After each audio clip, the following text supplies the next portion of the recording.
কি দেখলো লোকজন কে জানে, সবাই ঘামতে ঘামতে বেড়াচ্ছে। সিঙ্গাপুর মানে ওই জাহাজ বাড়িটা, সিঙ্গাপুর মানেই গার্ডেন বাই দ্য বের আলোয় সাজানো বাগানটা, সিঙ্গাপুর মানে সবচেয়ে উঁচু নাগরদোল্লাটা, সিঙ্গাপুর মানে মুখ দিয়ে জল পড়া ওই সিংহটা। 13ই জুলাই 2024, ঝকঝকে একটা দিন। সিঙ্গাপুরে আমার তৃতীয় সকাল। পরিকল্পনা অনুযায়ী হোটেল থেকে তৈরি হয়ে বেরিয়ে পৌঁছে গেলাম সবচেয়ে কাছের মেট্রো স্টেশন ফেরার পার্কে। চলে এসেছি মেট্রো স্টেশনে। মেট্রো স্টেশনের এখানে কাউন্টার রয়েছে বা প্যাসেঞ্জার সার্ভিস রয়েছে, বাট আমি আগের পর্বে আপনাদেরকে বলেছিলাম এখানে কিন্তু কোনো রকম টিকিট পাওয়া যায় না, কার্ড পাওয়া যায়। আমরা কার্ড নিয়ে নিয়েছিলাম গতকাল 10 সিঙ্গাপুর ডলার দিয়ে। তার মধ্যে $5 হচ্ছে কার্ডের জন্য, আর $5 হচ্ছে আমাদের যাতায়াতের ট্যারিফ। আর ওখানে মেশিন রয়েছে, যে মেশিনে কিন্তু আপনারা আপনাদের যে কার্ড সেটা রিচার্জ করতে পারবেন বা ব্যালেন্স ভরতে পারবেন। ওটা ক্যাশেও করা যায়, কার্ডেও করা যায়। গতকাল আমরা ডেবিট কার্ড দিয়ে চেষ্টা করেও পারিনি, তারপরে আমরা ক্যাশ দিয়ে চেষ্টা করলাম, মানে ক্যাশের অপশান রয়েছে। আমরা কার্ডের মধ্যে আরও $10 কিন্তু অতিরিক্ত সংযোজন করে নিয়েছি। এখানে কার্ড ছোঁয়ানো মাত্র কিন্তু কার্ডের ভ্যালু দেখিয়ে দিল। এই ভ্যালুটা কাটবে যখন আমরা এখান থেকে বেরোবো, মানে আরেকটা স্টেশনে পৌঁছে যখন এখান থেকে এক্সিট করব, তখনই কিন্তু দেখাবে যে কত ব্যালেন্স আমার কাটলো বা কত ব্যালেন্স রিমেনিং। আমরা যাব হচ্ছে হারবার ফ্রন্টের দিকে, এবং যে স্টেশনে আমরা নামবো তার নাম হচ্ছে আউটরাম পার্ক। উঠে পড়বো ট্রেনে, চাপ নেবো না ব্রেনে। একটু সাইডের দিকে চলে যাই, দাঁড়াতে সুবিধা হবে, দুটো কথা বলতেও পারবো। বিকেলের টাইম, মেট্রোতে ভালোই ভিড় রয়েছে। এর পরের স্টেশনে হচ্ছে আউটরাম ঘাট, যেখান থেকে আমরা চেঞ্জ করব আমাদের মেট্রো বা আমাদের লাইন। ওটা হচ্ছে থমসন ইস্ট কোস্ট লাইন। আমরা পৌঁছে গেছি আউটরাম পার্ক স্টেশনে। এখান থেকে আমরা চেঞ্জ করব হচ্ছে আমাদের মেট্রো। এর আগে আমরা ট্রাভেল করছিলাম হচ্ছে নর্থ ইস্ট লাইনে। এখান থেকে আমরা চেঞ্জ করে যে মেট্রোটা নেবো বা লাইনে যাব, সেটা হচ্ছে থমসন ইস্ট কোস্ট লাইন। সিঙ্গাপুরে সবচেয়ে সস্তা এবং সহজসাধ্য মেট্রো রেল। সিঙ্গাপুরের যে সমস্ত ট্যুরিস্ট অ্যাট্রাকশন পয়েন্টগুলো রয়েছে তার সবগুলোর সঙ্গেই এই মেট্রো রেলের কানেকশন রয়েছে। যারা সিঙ্গাপুরে আগামী দিনে আসছেন এবং আপনারা বিভিন্ন ট্যুরিস্ট স্পট দেখবেন, এই ট্যুরিস্ট স্পটে কোথায় কোন এমআরটি স্টেশন রয়েছে, বাস স্টেশন কিংবা মেট্রো স্টেশন, সেটা কিন্তু আপনারা ম্যাপের মধ্যে পেয়ে যাবেন। ম্যাপ আপনারা কোথায় পাবেন? ম্যাপ আপনারা ইন্টারনেট থেকে ডাউনলোড করে নিতে পারবেন। এর একটা অ্যাপও রয়েছে, অ্যাপের লিঙ্কটা আমি ভিডিও ডিসক্রিপশন বক্সে দিয়ে দিলাম, সেখান থেকে আপনারা পেয়ে যাবেন। এছাড়াও আপনারা যখন এয়ারপোর্টে নামছেন, সেখানে আপনারা এই ম্যাপগুলো ফ্রি অফ কস্ট পেয়ে যাবেন, এবং সর্বোপরি আপনারা যে হোটেলে থাকছেন সেই হোটেল থেকেও কিন্তু আপনারা এই ম্যাপ পেয়ে যাবেন। ইস্ট ওয়েস্ট লাইন রয়েছে এইদিকে, থমসন ইস্ট কোস্ট লাইন রয়েছে এইদিকে। এগুলোকে দেখে টেনশন নেওয়ার কোনো দরকারই নেই। সবসময় ফিল করবেন যখন আপনারা সিঙ্গাপুরে আসছেন যে আপনারা ট্রাভেল করছেন দমদম থেকে এসপ্ল্যানেডের মধ্যে, কিংবা এসপ্ল্যানেড থেকে হাওড়া ময়দানের মধ্যে, কিংবা শিয়ালদা থেকে সেক্টর 5-এর মধ্যে। জাস্ট কুল, কোনো চাপ নেই। একটু শিখি, ঘুরে ঘুরে দেখি, ধাক্কা খাই, ভুল করি, আর জীবনে ধাক্কা খাওয়াটাও একটা শিক্ষা। ব্লগার ভগবান তো নই। চলে এসছে আমাদের ট্রেন। বুঝতে পারছি না কোনটা ছেলেদের সিট কোনটা মেয়েদের সিট, যাই হোক বসে পড়লাম। এই মেট্রোটা তুলনামূলক ফাঁকা, আর মেট্রো কিন্তু এখানে পরপরই রয়েছে, খুব বেশি গ্যাপ ছিল না। ওই 1 মিনিট কি 2 মিনিট দাঁড়াতে হলো আমাদেরকে পরের ট্রেনের জন্য। এখানে যে মেট্রোগুলো চলে না, এই মেট্রোতে কিন্তু কোনো রকম কোনো চালক নেই, চালকহীন মেট্রো।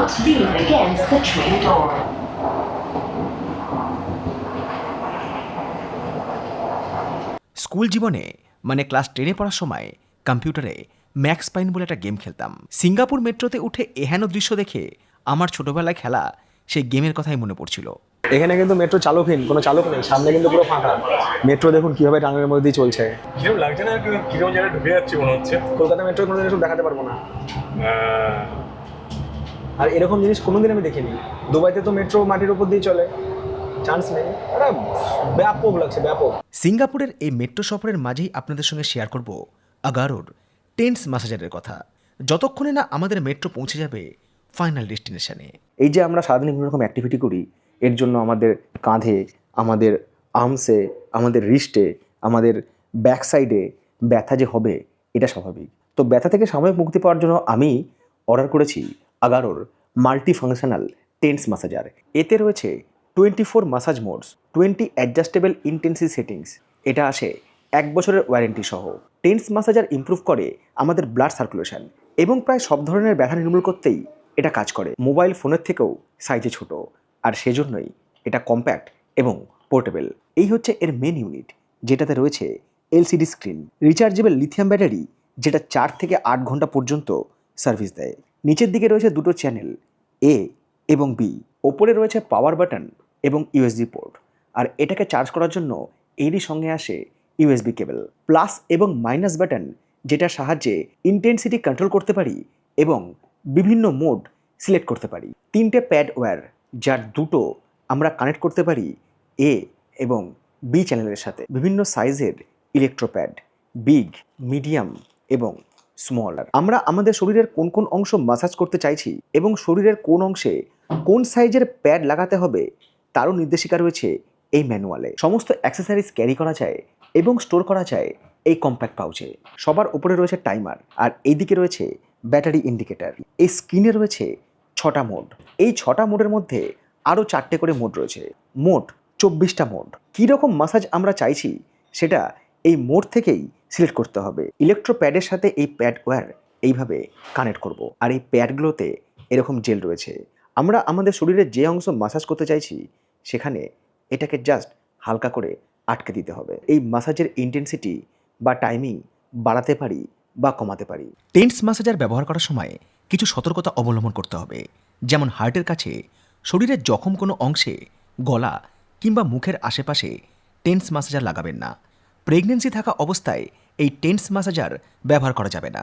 যারা পেসমেকার বা এই ধরনের কিছু আর্টিফিশিয়াল লাইফ সাপোর্ট ব্যবহার করেন তাদের ক্ষেত্রে টেন্স মাসাজার ব্যবহার করা উচিত নয়। মেডিকেল কন্ডিশনের ক্ষেত্রে অ্যাকোয়েড ডিজিজ, ট্রমা, লাস্ট 6 মাসে কোনো surgical procedure, high fever, high BP, cancer, skin problem, এই রকম ক্ষেত্রে টেন্স মাসাজার ব্যবহার করা যাবে না। একটা ইলেকট্রোপ্যাডকে এক জায়গাতে 30 মিনিটের বেশি কখনোই রাখবেন না। আগারোর এই মাল্টিফাংশনাল টেন্স মাসাজার যারা আপনারা পারচেস করতে চান, লিঙ্ক দেওয়া থাকলো এই ভিডিও ডিসক্রিপশন বক্সে, সেখান থেকে আপনারা পারচেস করতে পারেন। নেমে পড়লাম গার্ডেন্স বাই দ্য বে স্টেশনে। এদিকে ভিড় অতটাও বেশি নয়, লোকজন হালকা। এখানে আমাদের আরও একবার টিকিট পাঞ্চ করাতে হবে এবং বেরোতে হবে। কিন্তু কথাটা হচ্ছে যে আমরা গার্ডেন বাই দ্য বে দেখতে কোন গেট দিয়ে বেরোবো, এটা হচ্ছে সবচেয়ে বড় প্রশ্ন। আর এর উত্তর আমরা পেয়ে যাব খুব সহজেই। কীভাবে পাবো না, এখানে কিন্তু লোকালিটি ম্যাপ রয়েছে। এই ম্যাপে গিয়ে আমরা দেখবো এই যে আমরা যাবো হচ্ছে গার্ডেন বাই দ্য বেতে। তাহলে আমাদের কোন গেট দিয়ে বেরোলে সুবিধা হয় 3 নয় 2, একটা একটু দূর হয়ে যাবে, হয় 2 না হলে 3। এই জার্নির জন্য যে টাকাটা কাটলো সেটা হচ্ছে 1.49 সিঙ্গাপুর ডলার। আচ্ছা, এখানে আমরা কী কী দেখতে পারি? এখানে আমরা দেখতে পারি হচ্ছে garden by the Bay, Marina Bridge, Marina Gardens, Marina Grove, Marina Mall, stay by the bay. এই জায়গাগুলো আমরা দেখে নিতে পারি। যারা ট্যুরিস্ট তারা কিন্তু এখানে সবাই আর কি ম্যাপটা ছবি তুলে নিচ্ছেন, কারণ ম্যাপটা কিন্তু আমাদের প্রতি মুহূর্তে দরকার পড়বে। গার্ডেন্স বাই দ্য বে, চারিদিকে প্রচুর গার্ডেন্স। এখানে পৌঁছানোর পর সব কিছু দেখে, আশেপাশের এত সবুজে সবুজ দেখে দিল গার্ডেন গার্ডেন হয়ে গেল। আর ওদের এত তেজ যে প্রাণটা পুরো জ্বলে পুড়ে খাক হয়ে গেল। আমরা যাবো হচ্ছে ক্লাউড ফরেস্ট, ফ্লাওয়ার ডোম, সব হচ্ছে 500 মিটার। সিঙ্গাপুর ভাই সিঙ্গাপুর, সিস্টেম ব্যাপক। মানে কেউ যদি প্রথমবার আসে হারাবে না, ঠিক সে দেখে শুনে ঘুরে নিতে পারবে। এখানে সবাই সাইকেল নিয়ে ট্যুর করছে। আর এটা হচ্ছে সিঙ্গাপুর রিভার। আর ওই যে উঁচু নাগরদোলাটা রয়েছে ওটা হচ্ছে সিঙ্গাপুর ফ্লায়ার। এই যে ফুড কোর্টটা রয়েছে না, এখানে তো প্রচুর রকম খাবার দাবার বিক্রি হচ্ছে। আর এই ওপরটা দেখুন সবুজে সবুজ, পুরো গাছ দিয়ে সাজানো। মানে ওপরে একটা বাগান আর নিচে হচ্ছে একটা এরকম খাওয়া দাওয়ার করার জায়গা। গাছ লাগানোটা যে কেন উপকারী সেটা এখানে নামার পরে বুঝতে পারলাম। কীরকম রোদ লাগছিল, দরদর করে ঘামছি, কাঠ ফাটা রোদ। আর এই রাস্তাটা যখন এলাম, এখানে চারিদিকে সবুজে সবুজ, কত গাছ, মাঝে মধ্যে পাখি ডাকছে। সিঙ্গাপুর দেশটা এরা এমনভাবে বানিয়ে রেখেছে, এটা যখন ফ্লাইট ল্যান্ড করবে এয়ারপোর্ট এখানকার, তখন আপনারা আরও বুঝতে পারবেন। চারিদিকে না প্রচুর সবুজ রয়েছে, প্রচুর সবুজে সবুজ। আর দুবাই যেহেতু মরুভূমিতে, মানে ইউনাইটেড আরব এমিরেটসে তো সব এমিরেটসগুলোই মোটামুটি মরুভূমিকে কেন্দ্র করে, মরুভূমিকে ঘিরে। দুবাইতে কোথাও আপনি সবুজে সবুজ বা পাখি খুঁজে পাবেন না, পাখির ডাকও পাবেন না। বাট এখানে কিন্তু সেটা রয়েছে। আপনি যদি সিঙ্গাপুরে এসে কোনো সাইট সিন নাও করেন, কোনো টুরিস্ট স্পটে নাও যান, যে টিকিটের বেশি আমি যাবো না, আমি এমনি এখানে বেড়াতে এসেছি, খাওয়া দাওয়া করবো, ঘুরবো ফিরবো, জাস্ট একটা এক্সপিরিয়েন্স গ্যাদারিং করবো, বা আমার ভ্রমণের তালিকায় আমি সিঙ্গাপুর গিয়েছি দেশটাকে রাখবো। দরকার নেই কোনো টুরিস্ট স্পটে যাওয়ার, এমনি ঘুরে নিন আশেপাশে গিয়ে, ভালো লাগবে। এখানে দুটো রাস্তা রয়েছে, একটা যাচ্ছে হচ্ছে ফ্লাওয়ার ডোমের দিকে, এটা হচ্ছে ফ্লাওয়ার ডোমে যাওয়ার রাস্তা, আর এটা হচ্ছে ক্লাউড ফরেস্ট। আমরা যাব ক্লাউড ফরেস্টে, তবে একবার ফ্লাওয়ার ডোমটা একটু দেখে আসি এক ঝলক উঁকি দিয়ে। ভিড় তো আপনারা দেখে বুঝতেই পারছেন। তবে সিঙ্গাপুরে আমি একটা জিনিস দেখলাম এখানে এসে, যে প্রত্যেকটা টুরিস্ট স্পটে খাবার দাবারের দোকান প্রচুর রয়েছে। মানে কেউ অভুক্ত থাকবে না, সবাই কিছু না কিছু খাবার পেয়েই যাবে। আর এখানেও কিন্তু টিকিট কাউন্টার আছে, এখানে এসে কিন্তু আপনারা টিকিট বুক করতে পারবেন। তবে টিকিট বুক করার জন্য কিন্তু প্রয়োজন হবে হচ্ছে আপনাদের এখানে আইডেন্টিটি কার্ডের, পাসপোর্ট সাথে করে নিয়ে আসবেন। আমরা দেখতে যাচ্ছি এই মুহূর্তে সুপার ট্রি গ্রোভ। দেখি সুপার ট্রি গ্রোভ জিনিসটা আসলে কি। আমাদের ওখানেও কিন্তু হাওড়া শিবপুরে বোটানিক্যাল গার্ডেন রয়েছে, সেখানেও কিন্তু শতাব্দী প্রাচীন একটা বটগাছ রয়েছে। আমি যখন কলেজে পড়তাম 2004-5 সালের কথা বলছি, তখন মাঝে মধ্যেই ওই বোটানিক্যাল গার্ডেনে যেতাম, ওখানে গিয়ে বসে থাকতাম, খুব ভালো লাগতো। মানে কলকাতার মতো ব্যস্ত জায়গাতে থাকার পরে যখন সপ্তাহান্তে ওরকম জায়গায় গিয়ে বসতাম অত গাছগাছালির মাঝে, তখন সত্যি ভীষণ ভীষণ ভীষণ ভালো লাগতো। আমাদের ওখানে যে এত কিছু রয়েছে না, এগুলোকে যদি সেই লেভেলে ডেভেলপ করা যায় না, সেখানেও কিন্তু বিদেশ থেকে প্রচুর মানুষ আসবে। আসলে আমাদের ওখানে ডেভেলপমেন্ট মানে এইসব ব্যাপারে ডেভেলপমেন্ট খুব কম হয়, মানে ট্যুরিজম ডেভেলপমেন্ট। হয়তো এখানে ঘুরে দেখবেন এখানে কিছুই নাই, প্রচুর গাছগাছালি রয়েছে, সেটাকে সুন্দর করে সাজানো রয়েছে। এটাকে এমনভাবে এরা প্রচার করেছে বা এমনভাবে এটাকে বিশ্বের দরবারে সব মানুষের তুলে ধরেছে যে প্রচুর মানুষ কিন্তু এরা দেখার জন্য আসে, এবং এখানে কিন্তু প্রচুর টাকা টিকিট। অথচ দেখা যাচ্ছে এরকমই কিন্তু আমাদের ওখানে বোটানিক্যাল গার্ডেন রয়েছে, ওখানে প্রচুর রকম গাছ রয়েছে, শতাব্দী প্রাচীন বট গাছ রয়েছে। আমরা যদি আমাদের ট্যুরিজমকে এইভাবে মানে সবার সামনে তুলে ধরতে পারতাম বা এরকমভাবে জিনিসকে প্রচার করতে পারতাম বা এইভাবে সাজাতে পারতাম, তাহলে কিন্তু আমার মনে হয় যে আমাদের ওইসব জায়গা বা আমাদের দেশ এগুলো কিন্তু অনেক অনেক ট্যুরিজমের দিক থেকে এগিয়ে যেত। সিঙ্গাপুরের জনসংখ্যার কিন্তু বেশিরভাগই হচ্ছে চাইনিজ। হ্যাঁ, চায়নার মানুষ বা চীনের মানুষ কিন্তু এখানে প্রচুর রয়েছে, প্রচুর। তারপরে বোধহয় রয়েছে মালায়ালাম লোক। কাজে এখানে ঘোরার সময় কিন্তু আপনারা চাইনিজ মানুষ প্রচুর দেখতে পাবেন, এবং সে সাথে কিন্তু খাওয়া দাওয়ার কথা যদি বলি, চাইনিজ খাবারের রেস্টুরেন্ট কিন্তু প্রচুর পাবেন, প্রচুর।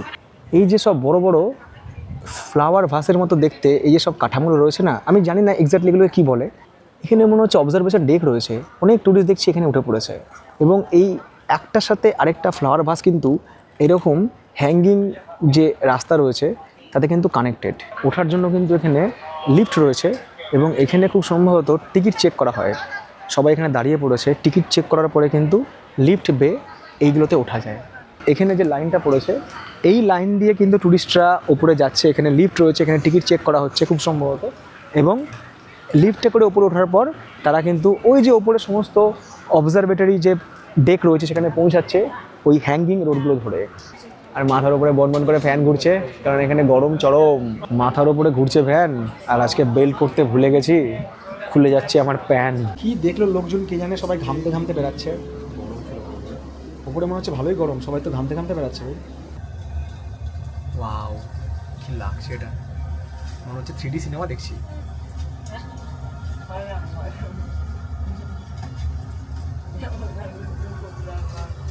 আমরা ওই জায়গা থেকে উঠে এসেছিলাম, ওটা ছিল আমাদের এন্ট্রি। আর নিচ থেকে বলছিলাম না সেই ফ্লাওয়ার ভাসের মতো বড় বড় জায়গা, বড় বড় আর কি কাঠামো, এইগুলো হচ্ছে সেই কাঠামোগুলো। এখানে আবার দেখুন সব সোলার প্যানেল কিন্তু লাগানো রয়েছে, কি দারুণ। এটা হচ্ছে রুফটপ অবজারভেশন ডেক। ওই যে দেখা যাচ্ছে সিঙ্গাপুর ফ্লায়ার, আর এই যে সেই মেরিনা বে, সেই জাহাজ। আর ওই দিক থেকে দেখা যাচ্ছে নদীটা, ওটা হচ্ছে সিঙ্গাপুর রিভার। আর এখানে এরকম ঘাসও রয়েছে, এটা কিন্তু আর্টিফিশিয়াল ঘাস। সবাই এখানে বসে মোটামুটি গড়াগড়ি দিচ্ছে, আর এটা বসে গড়াগড়ি দেওয়ার মতোই জায়গা। প্রত্যেকটা ট্যুরিস্টকে দেখুন, সবাই কিন্তু তাদের ক্যামেরায় আর কি এই দৃশ্য বন্দি করছে। আমরা দেখছি দূরে একটা হেলিকপ্টার যাচ্ছে, সেখানে একটা পতাকা লাগানো। এই অবজারভেটরি থেকে মেরিনা বে স্যান্ডের দুর্দান্ত ভিউজ পাওয়া যায়। ট্যুরিস্টরা এই জায়গাটা বেছেই নেয় ফটোগ্রাফি করার জন্য। এক ধাপ নিচে নেমে রয়েছে রুফটপ ডেক, যেখানে রয়েছে একটা ঝুলন্ত রেস্তোরাঁ, একই সঙ্গে পুরো জায়গার 360 ডিগ্রি ভিউজ। এতক্ষণ ধরে আমরা নিচ থেকে যে অবজারভেটরি দেখছিলাম, বলছিলাম যে ওপর দিয়ে মানুষজন যাতায়াত করছে, একটার সাথে একটা কানেক্টেড রয়েছে, পুরো শহর দেখা যাচ্ছে। এবার কিন্তু আমরা সেই জায়গাতে নেমে এসেছি। ওটা ছিল হচ্ছে রুফটপ ডেক, আর এটা হচ্ছে অবজারভেটরি। গ্রাউন্ড লেভেল থেকে আমরা যে কতটা উপরে উঠে এসেছি এখানে আসলেই বোঝা যাবে। ওইদিকেও কিন্তু একটা এরকম ঝুলন্ত ব্রিজ রয়েছে, এই দিকেও রয়েছে। এটাকে বানানোই হচ্ছে এই জায়গাটা 360 ডিগ্রি ভিউ পাওয়ার জন্য। আর এটাকে বানানোর একটা কারণই হচ্ছে যে এখানকার রেস্তোরাঁ, এটাকেই এখানে মেনলি বোধহয় হাইলাইট করা হয়েছে। এই জায়গায় দেখা হয়ে গিয়েছিল সোমনাথবাবুর সাথে, যিনি কর্মসূত্রে সিঙ্গাপুরের বাসিন্দা এবং আমার চ্যানেলের একজন বিশিষ্ট দর্শক বন্ধু। ওনার কাছ থেকে জেনেছিলাম এই সিঙ্গাপুর দেশ সম্পর্কে বেশ কয়েকটা অজানা কথা। থাকার জন্য কোন জায়গাটা চুজ করবে আমাদের মিডল ক্লাস বাঙালি দর্শক বন্ধুরা? সিঙ্গাপুরে একটা হোটেলের একটা সমস্যা হচ্ছে কি, হোটেলের রেট অনেক বেশি আর রুমের সাইজ হচ্ছে ভীষণ ছোট। তো আমি জানি না আপনারা হয়তো সেরকম একদম একদম এই অভিজ্ঞতা আমাদেরও হয়েছে। ভীষণ ছোট রুমের সাইজ। তো এখানে আসলে সিঙ্গাপুর যেহেতু একটা আইল্যান্ড, এখানে জায়গার প্রচণ্ড সমস্যা। তো এরা খুব অল্প জায়গার মধ্যে এরা হচ্ছে কি জিনিসটাকে যতটা করা যায় অ্যাকোমোডেট করা যায় ততটা অ্যাকোমোডেট করে, যার জন্য এখানে মানে ল্যান্ড ভীষণ কস্টলি, আর যার জন্য প্রত্যেকটা জিনিসই ভীষণ কস্টলি। তো মোটামুটি আপনারা যেটা হচ্ছে গিয়ে যদি সিটির মধ্যে থাকেন তাহলে আপনাদের ঘুরতে সুবিধা হবে। যেরকম কুশিকদা আছে আপনার ওখানে, লিটল ইন্ডিয়ার কাছে থাকলে আপনি যদি কোনো বাজেট হোটেল ওখানে যদি পেয়ে যান, তাহলে সেই বাজেট হোটেলে থাকা ভালো জেনারেলি, তাহলে আপনার মোটামুটি মানে যেটা ট্রাভেল এক্সপেন্সটা ওটা অনেকটা কম হবে। এবং মেট্রো স্টেশনগুলোও কাছে, এমআরটিগুলোও কাছে। আমি এখানে 7 বছর ধরে আছি, আমার এখনো অবধি এখানে আমি কোনো কার বা কোনো কিছু কিনতে পারিনি। মানে আমি কেন, এখানে জেনারেলি ম্যাক্সিমাম লোকই কিনতে পারে না, কার সামর্থ্যের মধ্যে আসে না। আর উদাহরণ দিচ্ছি, যদি মাসে 5 লক্ষ টাকা ইনকাম করি, মাসে 5 লক্ষ টাকা মানে বছরে প্রায় 60 লক্ষ, তাহলেও কিন্তু সিঙ্গাপুরের মতো জায়গায় এসে আমি গরিব, তাই তো? কিছুই না, একেবারে। ইভেন আমি এতদিন ধরে এখানে চাকরি করে আমি নিজেও গরিব। গার্ডেন বাই দ্য বের পাশেই রয়েছে সিঙ্গাপুর রিভার।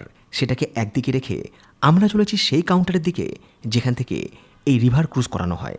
এখানে টিকিট প্রাইস হচ্ছে অ্যাডাল্ট 28 সিঙ্গাপুর ডলার, বাচ্চাদের জন্য 3 থেকে 12, 18, 3 বছর নিচে হচ্ছে ফ্রি। এটা শুরু হচ্ছে ঠিক দুপুর 2টোর সময় এবং চলে হচ্ছে রাত 9টা পর্যন্ত। এখানে একটা ম্যাপ করা রয়েছে যে এই জলপথে ওরা কোন কোন জায়গা দেখাবে। ওরা কি বলছে আজকে এই পোর্শনে বন্ধ আছে, ঠিক আছে? আচ্ছা, এই পোর্শনে বন্ধ, তো এখান থেকে স্টার্ট করতে হবে, তাহলে পুরোটা আমরা ঘুরতে পারবো না। সেদিন নিরাপত্তা সংক্রান্ত কোনো কারণে রিভার ক্রুজের একটা সাইড বন্ধ ছিল। সুতরাং আমরা ঠিক করলাম রিভার ক্রুজ আমরা করব, তবে আজকে নয়, আগামীকাল। আজকে এটা একটা সাইড বন্ধ রয়েছে, ঠিক আছে, ওই জন্য আমরা আমাদের যে টিকিট এটা দেখালাম, বললো কালকে আপনারা আসুন, কালকে আমরা করে নেবো, ভালোই হবে, কারণ একটা পোর্শন বন্ধ রয়েছে, কালকে ঘুরলে আমরা পুরোটা করতে পারবো। এখন আমরা চলে যাবো ভাবছি ওই সিঙ্গাপুর ফ্লায়ারে, মানে ওই যে নাগরদোলাটা খুব আস্তে আস্তে ঘুরছে, কিন্তু ওটাও কিন্তু এক ধরনের অবজারভেটরি যেখান থেকে কিন্তু পুরো ওই বিকেলটা বা এই শহরটা দেখা যায়। সিঙ্গাপুরে এটাও কিন্তু একটা tourist attraction point, arts and museum.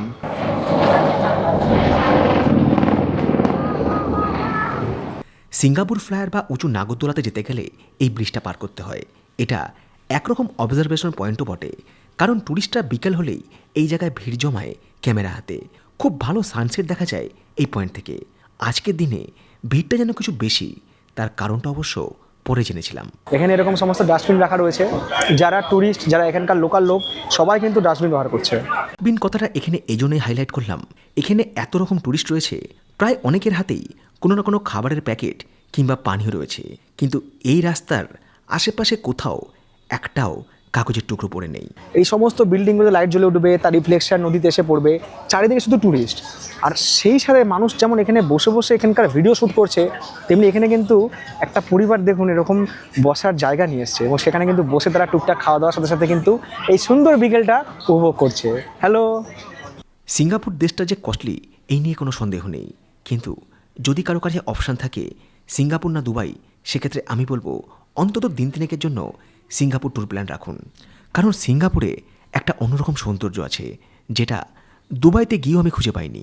অপূর্ব সুন্দর একটা বিকেল। আর সময়ের কথা যদি বলি তাহলে কিন্তু এখন সময় হয়ে গেছে সন্ধ্যে 7:25, তবুও কিন্তু আলো রয়েছে। এদিকে মেঘের মধ্যেই উঁকি দিয়েছে এক ফালি চাঁদ। পায়ে পায়ে হেঁটে আমরা পৌঁছালাম সিঙ্গাপুর ফ্লায়ার বা এই উঁচু নাগরদোলাটার কাছে। এর টিকিট আমরা আগে থেকেই অনলাইনে ক্লুকের মাধ্যমে বুক করে রেখেছিলাম। আর এটার নাম হচ্ছে টাইম ক্যাপসুল। আমরা যে ক্লুক পাস নিয়েছি সেখানে অনেকগুলো অ্যাক্টিভিটি অ্যাড করা যায়, তার মধ্যে কিন্তু এটা আমরা অ্যাড করেছি এই সিঙ্গাপুর ফ্ল্যাটটা। মানে 3টে অ্যাট্রাকশনে ক্লুব পাস বুক করেছিলাম, সেটা আমাদের পড়েছে 14,000 সামথিং দুজনের জন্য। মানে এটা পড়ছে হচ্ছে 2400 মতন, 2400 মতন পার প্রাইস পার পার্সন। 2400 টাকা পার পার্সন এটাই ওঠার জন্য। আর আমরা যে ক্লুক পাসে 3টে অ্যাক্টিভিটি বুক করেছি, আমাদের টোটাল সব মিলিয়ে পড়েছে 14,000 সামথিং। 14,000 সামথিং পড়েছে। এখানে আমরা টিকিটটা স্ক্যান করালাম, মাছ ঘুরে বেড়াচ্ছে জলের মধ্যে। সিঙ্গাপুর ফ্লায়ারে ট্যুরিস্টদের ভিড় ভালোই থাকে, দীর্ঘ লাইন পড়ে। ট্যুরিস্টরা যাতে ধৈর্য না হারায়, তাই শুরুতেই রয়েছে ইনফরমেশনের মধ্যে দিয়ে এই রকম সব মনোরঞ্জনের ব্যবস্থা।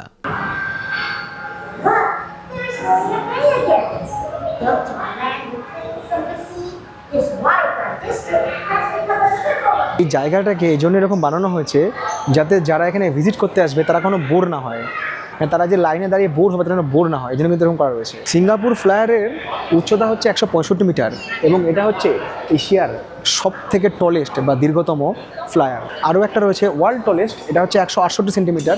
এটা রয়েছে হচ্ছে ইউনাইটেড স্টেটস অফ আমেরিকার বা ইউএসের লাস ভেগাসে। লাস ভেগাসের পরে কিন্তু রয়েছে হচ্ছে সিঙ্গাপুর ফ্লায়ার। এশিয়া মহাদেশের মধ্যে সবচেয়ে উচ্চতম তো বটেই, এমনকি লন্ডন আইয়ের থেকেও সিঙ্গাপুর ফ্লায়ারের উচ্চতা আরও বেশি। এই জায়গায় এসে পৌঁছানোর পর লাইন এখনও রয়েছে, ভেতরে টুরিস্টরা কেউ বসে রয়েছে, কেউ দাঁড়িয়ে রয়েছে, আর এখানে সবাই কিন্তু লাইনে রয়েছে এবং অনেক টুরিস্ট কিন্তু একসাথে ভেতরে আর কি বসতে পারে, সেই ব্যবস্থা কিন্তু রয়েছে। এই হচ্ছে ফ্লায়ার 360। ফ্লায়ার কিন্তু আস্তে আস্তে উপরে উঠছে, আর সেই সাথে বলবো এটা কিন্তু পুরোটাই এসি। সিঙ্গাপুর ফ্লায়ার খুব ধীরে ধীরে একটাই রাউন্ড দেয়।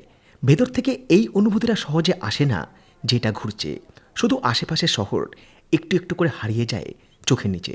দিনের বেলা কিংবা সানসেটের সময় তো বটেই, রাতের সিঙ্গাপুর শহরের দৃশ্য আরও সুন্দর এই ফ্লায়ার থেকে। এই যে জিনিসটা ঘুরছে না, আপনারা কিন্তু ফিল করতে পারবেন না, কিন্তু ঘুরছে। এক দৃষ্টি যদি তাকিয়ে থাকেন বাইরের দিকে তাহলে বুঝবেন জিনিসটা আস্তে আস্তে আস্তে আস্তে ওপর দিকে উঠছে। এবং এই যে ঘোরাটা, এটা কিন্তু একটাই রাউন্ড। এক রাউন্ডের জন্যই কিন্তু টিকিট হচ্ছে পার পার্সন ভারতীয় টাকায় 2,400 টাকা।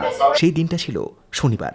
কিছুদিন পরেই সিঙ্গাপুরের স্বাধীনতা দিবস, সেই উপলক্ষে চলছিল আতশবাজির প্রদর্শন। ঠিক এই কারণেই ওই ব্রিজের অবজারভেটরিতে ফটোগ্রাফারদের এত ভিড় ছিল। ফ্লায়ার থেকে সেই অভূতপূর্ব আতশবাজির সাক্ষী হলাম আমরা।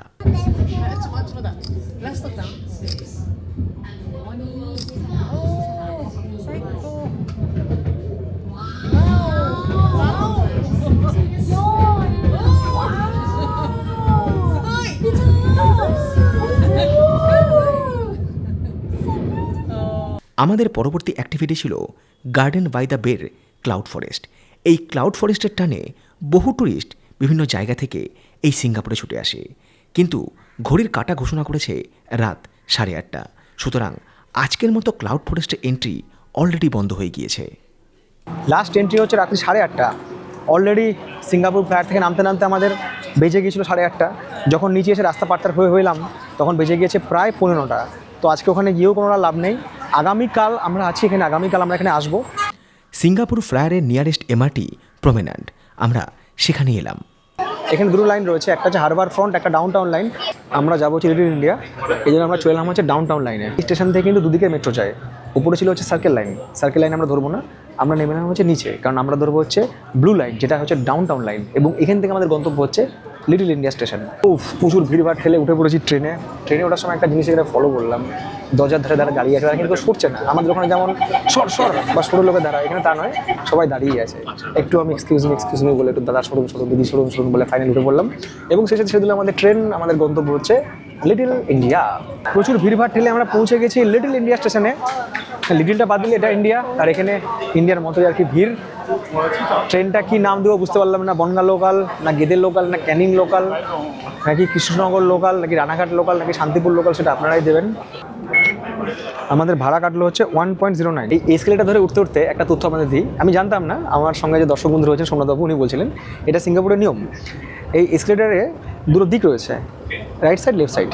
যারা দাঁড়িয়ে থাকবে মানে এসকেলেটারের সাথে সাথেই উঠবে তারা ব্যবহার করবে হচ্ছে এই লেফট সাইডটা, তারা ফিক্সড এখানে দাঁড়িয়ে থাকবে। কিন্তু যারা টেনে হেঁটে উঠে যাবে তারা ব্যবহার করবে রাইট সাইড। ওই জন্য আমরা কিন্তু রাইট সাইডটা সময় ছেড়ে রাখতে হবে যদি আমি একটা না উঠে যাই। কালকে এই গন্ডগোলটা হয়েছিল, একটা মেয়ে কিছুটা বললো আমাকে ওইখানে ওই মেট্রো স্টেশনে, বুঝতে পারলাম না, এখন বুঝলাম ওইটাই বলছিল যে সাইডটা ছেড়ে দাঁড়ান বা এগিয়ে যান, এরকম কিছুটা বলেছিল কালকে।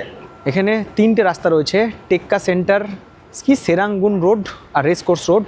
ওইদিকে রয়েছে বুকিত টিমাহ রোড বাস স্টপ।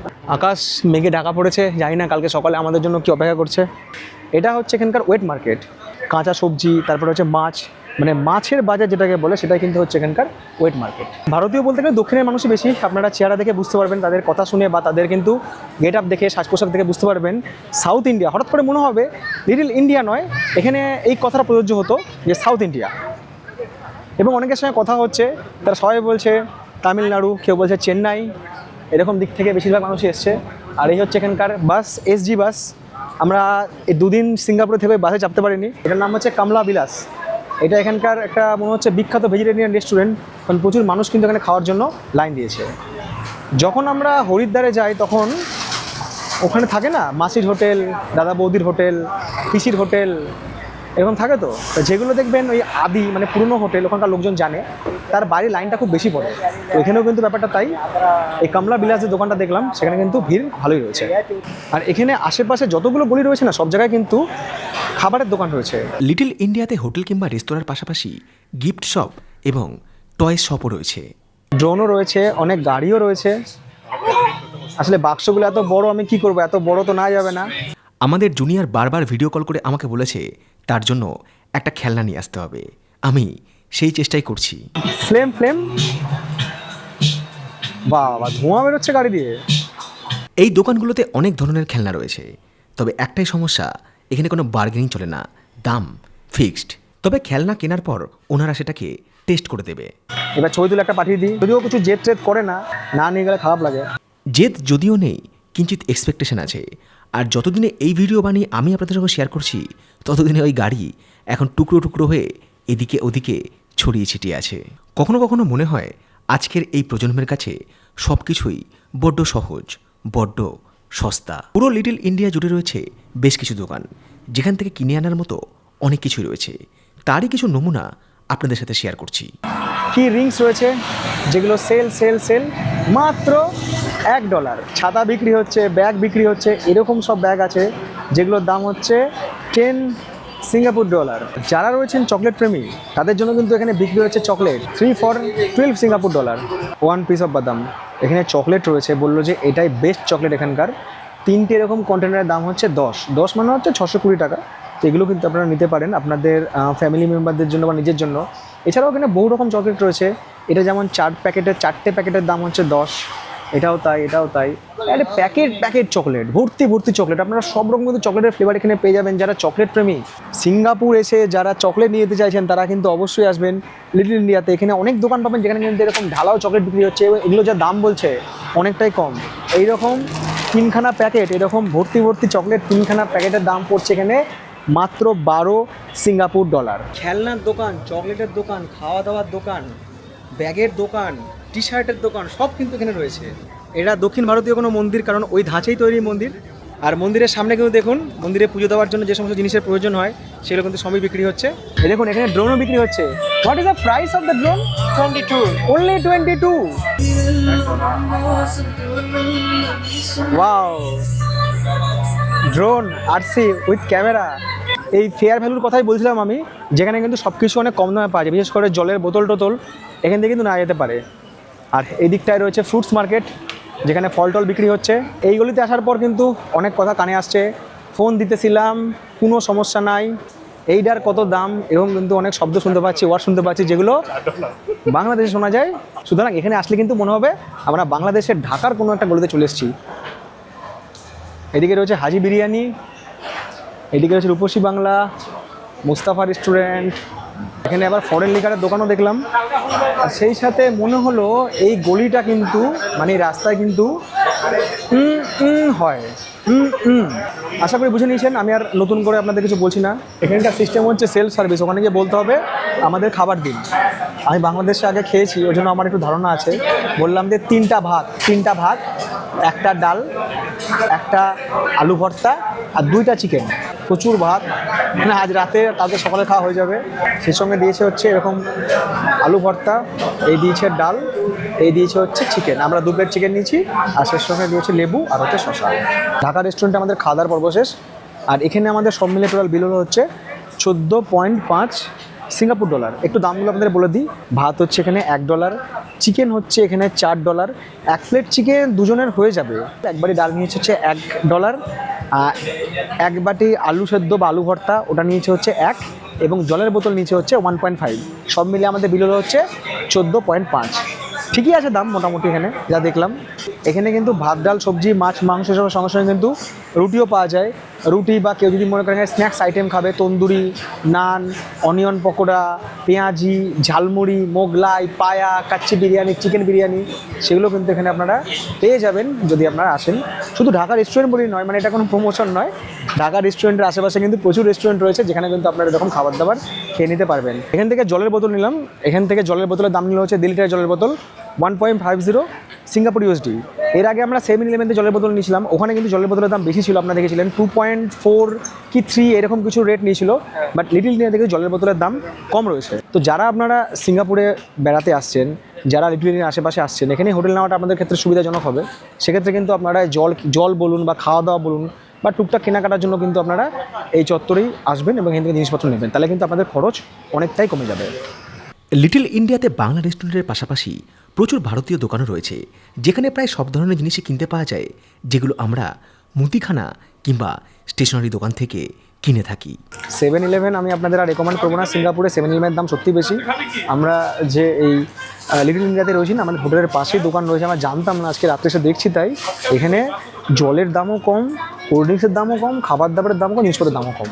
এখানে জিনিসপত্রের দাম কম কথাটা এই অর্থে বলছি যে ভারতবর্ষের তুলনায় দাম কম নয়, সিঙ্গাপুরে জিনিসপত্রের যে পরিমাণে দাম তার তুলনায় কিছুটা হলেও কম। যারা আগামী দিনে সিঙ্গাপুর আসার প্ল্যান করছেন, সেটা কাজের জন্যই হোক কিংবা শর্ট টাইম থাকার জন্য কিংবা ট্যুরের জন্য, আপনারা কিন্তু অবশ্যই থাকবেন হচ্ছে লিটল ইন্ডিয়াতে। এবং লিটল ইন্ডিয়াতে কিন্তু আশেপাশে যে সমস্ত দোকান রয়েছে সেখান থেকে কিন্তু আপনারা খাওয়া দাওয়া জিনিস বা প্রয়োজনীয় জিনিসগুলো কিনবেন। সত্যি এখানে দাম কম, মানে দাম কম কথাটা এই অর্থে বলছি যে এখানে আমরা যে 7-Eleven শপে গিয়েছিলাম বা টুকটাক দোকানে গিয়েছিলাম খাওয়া দাওয়া খেতে বা জিনিসপত্র কিনতে, তার তুলনায় লিটল ইন্ডিয়াতে যে সমস্ত দোকান রয়েছে সেখানে জিনিসের দাম অনেক অনেক অনেক কম।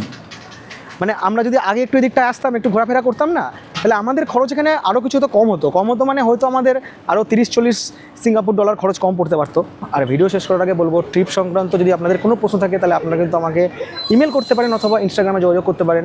আমার ইমেল আইডি এবং ইনস্টাগ্রামের লিঙ্ক দেওয়া থাকলো এই ভিডিও ডেসক্রিপশন বক্সে, এবং সেই সাথে সমস্ত খরচ, মোটামুটি সব খরচ তো আমি স্ক্রিনে লিখেই দিই, যেগুলো লিখতে পারি না, অনেক কিছু হয়তো মিস হয়ে যায়, সে সব খরচ সব হিসেবে দেওয়া থাকলো এই ভিডিও ডেসক্রিপশন বক্সে, যেটা দেখে আপনারা মোটামুটি একটা আইডিয়া পেয়ে যাবেন যে দুজনের সিঙ্গাপুর ঘুরতে কত খরচ হতে পারে।